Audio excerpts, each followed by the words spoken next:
Hello and welcome to Broadband. Here at Broadband, we live by the philosophy that one needs other human beings to teach them how to be human. Our guide for today on this journey of communal actualization is Yasmena AlMulla, an NYU-trained political scientist and freelance journalist whose words frequently appear on Gulf News, Politics Today, Kuwait Times, Middle East Eye, and Raseef 22. Yasmena mainly covers political, social, and human rights issues. As of late, she's been providing her readers with on-the-ground coverage of the Kuwaiti women's rights movement. I want to set the stage for this interview by shining the spotlight on three main points of focus for our dialogue. The first being Yasmena and her unique human journey. Next, I want to explore the complex, dynamic, and at times disturbing world that is women's lives in the Middle East and their movement, which is drawing attention on a global scale. And finally, with Yasmena's insights, I want to provide you, the listener, with the best practices for effective communication on matters that may be political or social in nature that frequently stir up reptilian emotions. Without further ado, hello, Yasmena. How are you? Hi, Aziz. Hello, I'm good. Thank you. Thanks for having me. Well, thanks for coming on the show. We really appreciate having you on. So let's start this dialogue by taking a trip down memory lane. Do you remember the moment where, as a teenager, getting ready for college, you decided to pursue journalism? So I actually did not decide to pursue journalism right out of high school. I was actually going to study under a major at NYU called media culture and communication. And that didn't work out. So I was told, okay, try to join the journalism program and then, you can get into it from there. And then I took one political science class and I was like, oh, this is super interesting. And then I realized that they complement each other. So yeah, I ended up sticking with journalism and adding political science into the mix. Which is perfect for what you do here in the Middle East, because you mainly cover the politics and human rights and social issues. And so you've really married the two best majors. And you did it in NYU, which is a prestigious university and in one of the best, and I think this is highly contested, but it's one of the best cities in the entire world, New York.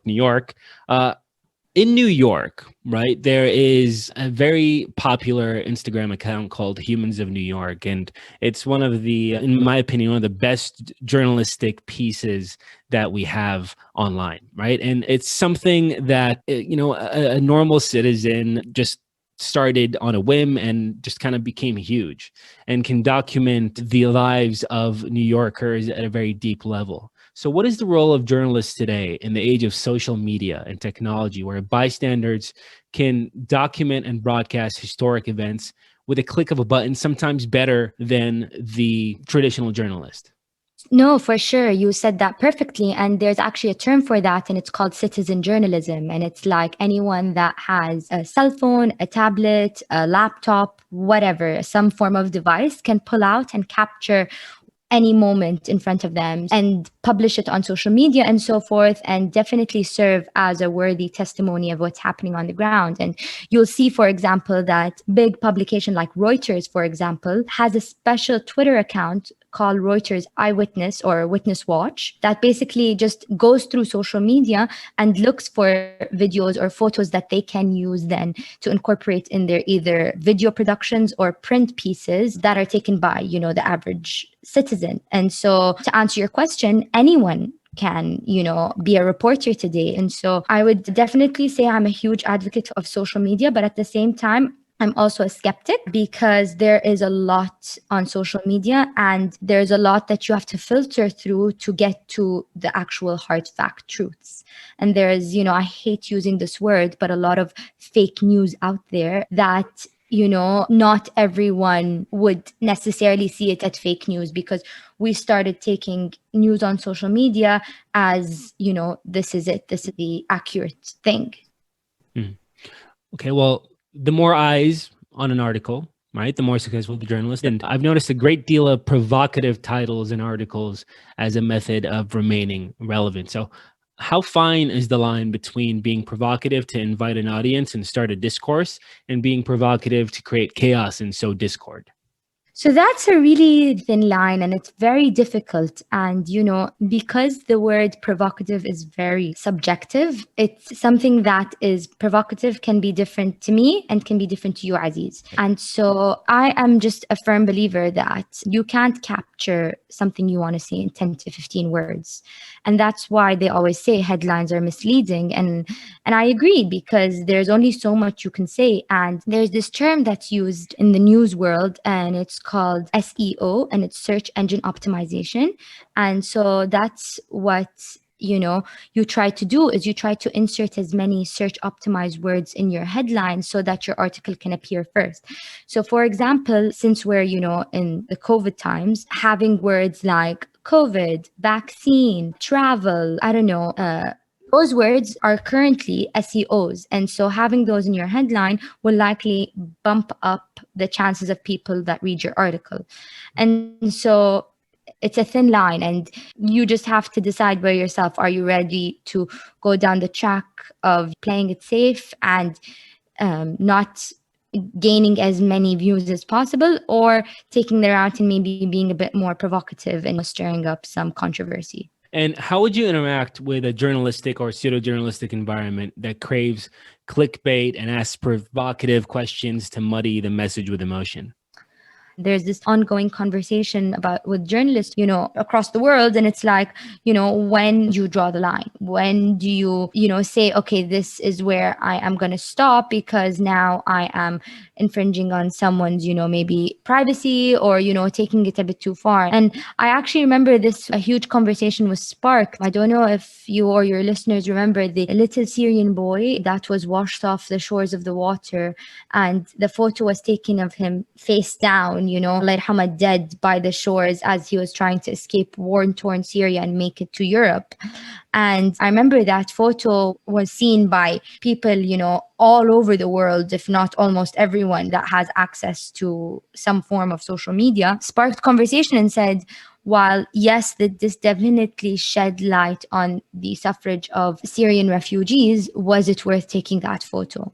That's a very good point. That's a very good point because my knee-jerk reaction would be like, we should have, the age of information, we should have access to as much information as possible. But what that does is you could be receiving that information at the cost of some other person's life and emotions and suffering, right? So it's a big paradigm shifter there for me. So thank you for bringing that up. And speaking of provocative, journalism falls under the umbrella of the mass media machine. So I want to get your opinion on something. So we've all heard of and repeated the adage, sex sells. And studies show that not only does sex not sell, but it can also turn consumers off of products. A study published in the Journal of Research Sex Roles found that women showed lower product attractiveness and purchase intentions toward products presented with sexualized female models. Men's purchase intentions were unaffected by those ads. So why, in your opinion, does the big media machine constantly sexualize and objectify the female body? Okay, so for starters, I would say that the media sexualizes, the female body because it comes with a long and deep-rooted system of misogyny.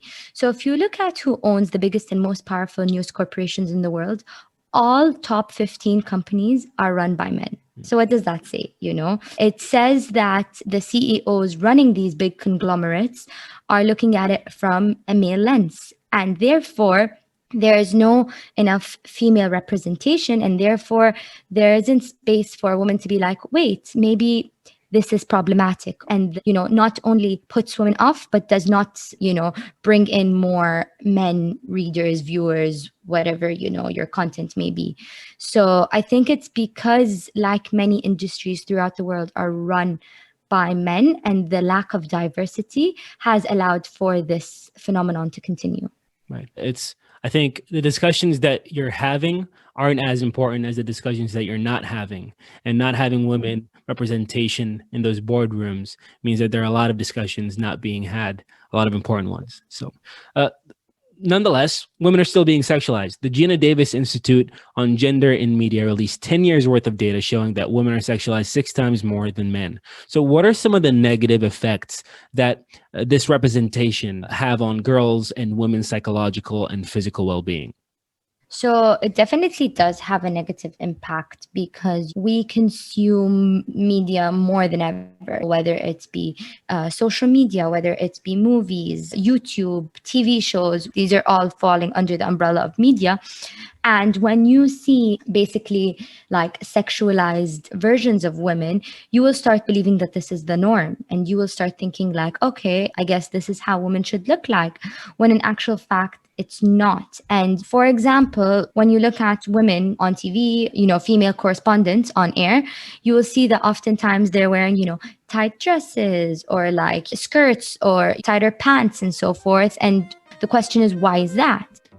Hey guys, this is the part of the podcast where people usually tell you to buy this product or subscribe to this service, but we don't have any sponsors yet. So we'll sell ourselves instead. We have 4 simple asks. 1, please subscribe if you haven't already. 2, share the podcast. Share it with your friends, share it with your family, and share it with a stranger. Start a conversation. 3, check out the show notes. You can find all the references that we've already made and are about to make on there. And 4, engage with us on Instagram and email. Enjoy the rest of the show.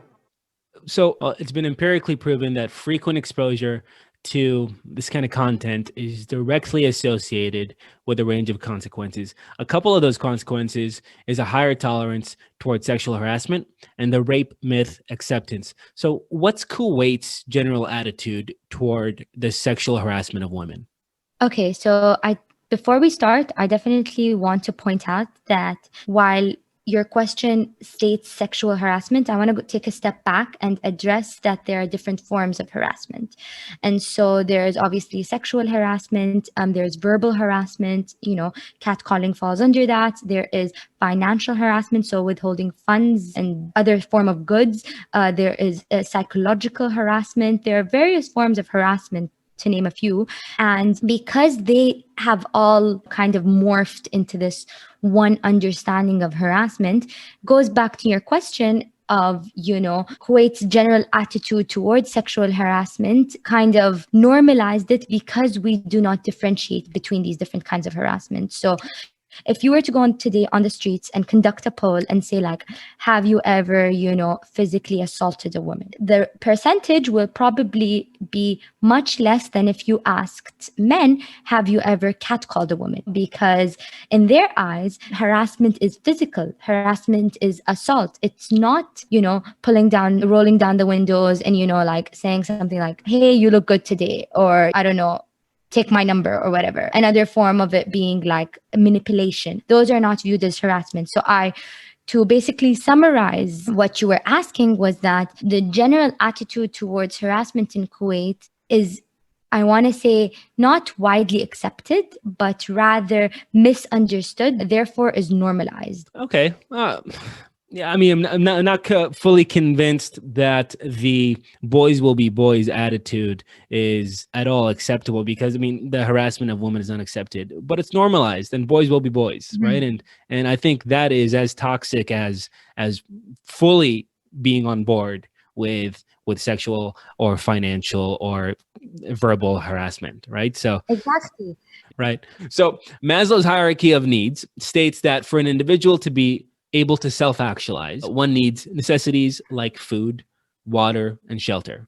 And if I were to compare the women's rights protest in the Eastern versus the Western hemisphere, the women in the East seem to still be fighting for basic rights like safety and freedom of mobility and freedom of self-expression. So what legislations are necessary for our Eastern movement to evolve to the next level? Okay, so again, this has two folds.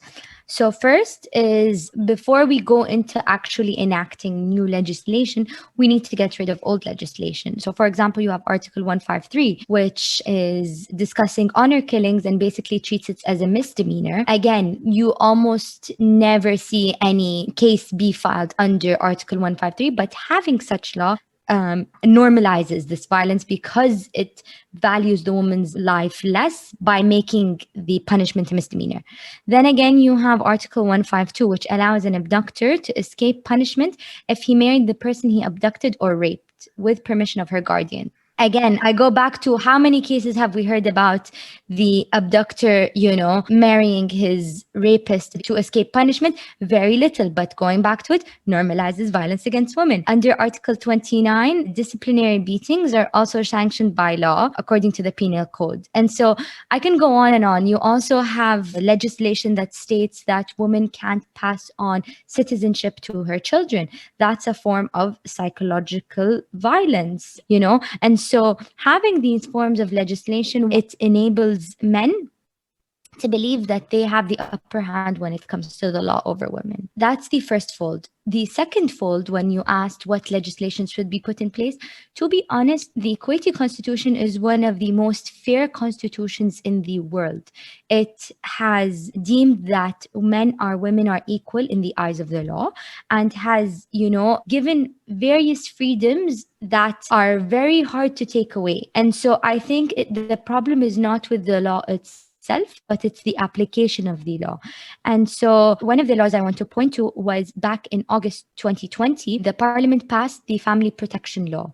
And basically, it protects victims of domestic violence. But the problem is it's not active. Another article states that the state is required to protect victims of abuse. So if someone were to go into a police station and complain, the state or this respective authority is responsible of protecting said victim.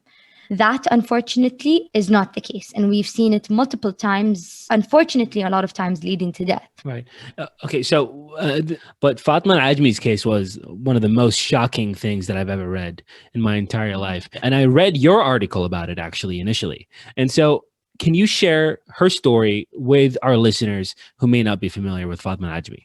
Sure. So Fatma Al-Ajmi, Allah yarhamha, was a 35-year-old pregnant mother. She was married to her husband for 2 years. Although her father and her brother were okay with the marriage, one of her brothers wasn't. And so over the past 2 years, he threatened her several times and so forth, until one day he went into her house, fired a gunshot in her house where her 1-year-old child was. Her husband then rushed her to the hospital, so she can seek treatment. Although there was security forces at the hospital itself, he sneaked in from the back door, made his way to the ICU where she was being treated, shot her 4 times, where she eventually died in the bed of the ICU, Allah yarhamha. So her and the child that was inside her. So it's a very, very tragic story, and it was a very horrific thing to hear. And while there were security forces there, it just goes to show that, her brother wasn't going to stop at anything to ensure that, he kills her, unfortunately. Does that fall under Article 153? Is that considered honor killing? I know she was married for 2 years. She has already a child with her husband. So did it fall under 153? So technically, the Article 153 means if a husband, a father, or a son catches a female in the act of sexual activity and kills her, hence the wording, kills her by surprise, falls under 153. This was a planned, he had the gun with him, he went to her house and he killed her. Right. Well, the latest uproar was Farah Hamza Akbar's case, right? Allah yarhamha. So what happened there, and what are the latest details on that case? Okay, so Farah Akbar's case was different than Fatima because it was not a family member, and that's very important to highlight. And so she was, again, happily married, had a child of her own, and was being stalked by this man who has previously had 2 cases filed against him by Farah and her family, for one kidnapping and one for attempted murder. And both times they filed cases at the public prosecutor's office and have gone from one police station to the other, trying to just get the security forces' attention and get any form of protection. And, clearly this man was a threat to her life, until one day, unfortunately, he really was. And they were in the car. He bumped into the car, grabbed her from her car with her daughters, took him into his car, stabbed her several times in front of her daughter, drove her to the hospital, dropped her dead body at the hospital, left the child, and drove off. And this wasn't something that was at all a surprise. I mean, there were two separate cases and pretty heavy cases. I mean, kidnapping and attempted murder, and he was still roaming the streets and he was still stalking her, and he ended up in her car and he stabbed her dead. So there's obviously some kind of holes that need to be, fixed in the system. And like you said, there is a huge glitch in the system. And I think one of the things that came out of the uproar that happened following her death, and unfortunately it took a soul to die for, people to really grasp how much danger women's lives are here in Kuwait. And unfortunately, what's worse is they're not taken seriously. And as I was writing about the piece, I've interviewed a bunch of people, and so many women have also had similar stories to tell, where they have went in to file a complaint against a perpetrator, whether it be someone they know or someone they don't know. And unfortunately, their claim was not taken seriously and was dismissed. And I think that is one of the main demands that are being called on by women here in Kuwait, is to actually take complaints seriously, and to, ensure that women's lives are protected. Yeah, I think there needs to be some kind of reformation of the penal code so that there are safeguards for women. So our local listeners may have been familiar with Fatma Najmi and Farah Hamza Akbar's names, but a name that was less uttered was Ginalyn Villavendi, a Filipino domestic worker that was sexually assaulted and murdered late 2019. In an interview with Al-Qabas, Dr. Hanin Al-Ghabra says that one of the major flaws of the feminist movement is that it's highly designated to the bourgeoisie or upper middle class, and she urged true feminists to fight for their marginalized and at times voiceless sisters. So is the bourgeoisie-focused movement unique to Kuwait, or is it a flaw of the feminist movement as a whole? So I just want to say I 1000% with Dr. Hanin's words. And I think this is a conversation that needs to be kept, a conversation needs to keep happening, because I think, and I'll speak to the world and then speak to Kuwait, and I think across the world, oftentimes we hear some voices louder than others, and they tend to be the voices that have less to lose if they do speak. And so I think that is imitated here in Kuwait. And while I don't want to disregard anyone's work towards creating equal rights and justice, there are definitely voices that are left out of the conversation, or are, heard less because they have more to lose.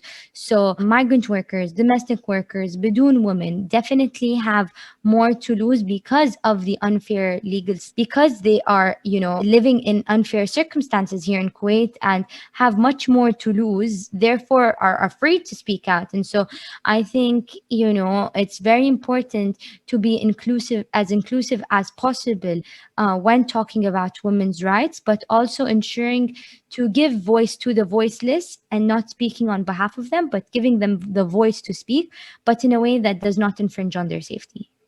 Phenomenal. But that's easier said than done. And 100%. Yeah. Yeah. And I think with people like Dr. Hanin Al-Ghabra, who's getting out there and saying, hey, it's not enough. What we're doing is just the beginning of a very huge movement, is honestly giving me a lot of hope. Yeah. So being that you're an eloquently spoken communication steward, what tips do you have for people to be more effective at getting their message across? So I would say try to speak in a manner that reaches as many people as possible. While sometimes, when you have, academic journals and so forth, you would try to use a little bit more fancy vocabulary, if I may say. Keeping it simple and to the point will actually let you reach more people than you think. Also, sometimes we tend to speak in a vacuum. So not only communicating with like-minded people might feel more comfortable and easy, but having these awkward and harder conversations is what's actually going to, let you get your message across. And also try to talk out of the bubble and talk to people that don't necessarily have the same viewpoint as you. So that goes back to, trying not to speak into this, vacuum. How can we filter, and I know you hate this word, fake news from objective and neutral news? Okay, so I would say number one, get your information from more than one source, because all of us, myself included, have our own biases, and sometimes it's hard to filter it out. And so reading or listening or, watching different publications or platforms and stuff can, give you insight into a different point of view or perspective. And so definitely getting your information from one source is very important. I also say always follow on the ground journalists because they do fantastic work and they are very well versed in the environment that they're in. And so not only do they have an understanding for the certain topic that they're talking about or writing about, but they also understand the culture and the background and therefore have a more nuanced understanding of what's happening. And then finally, regardless of where you're getting your news from, always question the validity of what you're reading and do your own research. You already mentioned one book to us, and I'm getting greedy, but what's another book that inspired your life's journey? Easy. So there's this book. If you haven't read this book yet, you have to read it. It's called Our Women on the Ground. It's a fantastic, fantastic book. And one of my all-time favorites. And it's basically a book that shares the story of 19 Arab journalists working across the region. And they're basically short essays about their lives. And it's just so well put together. The stories are so raw. It's very diverse. And it's a great, great book. Okay. Beautiful. So what's an important message that you want our audience to take away from our discussion? You've said so many important messages, but what's an important message that you want our audience to take away from our discussions?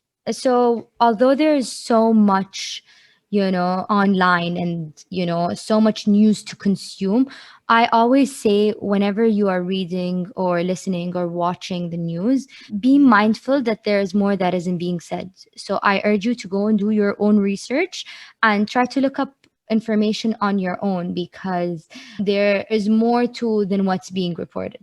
Phenomenal.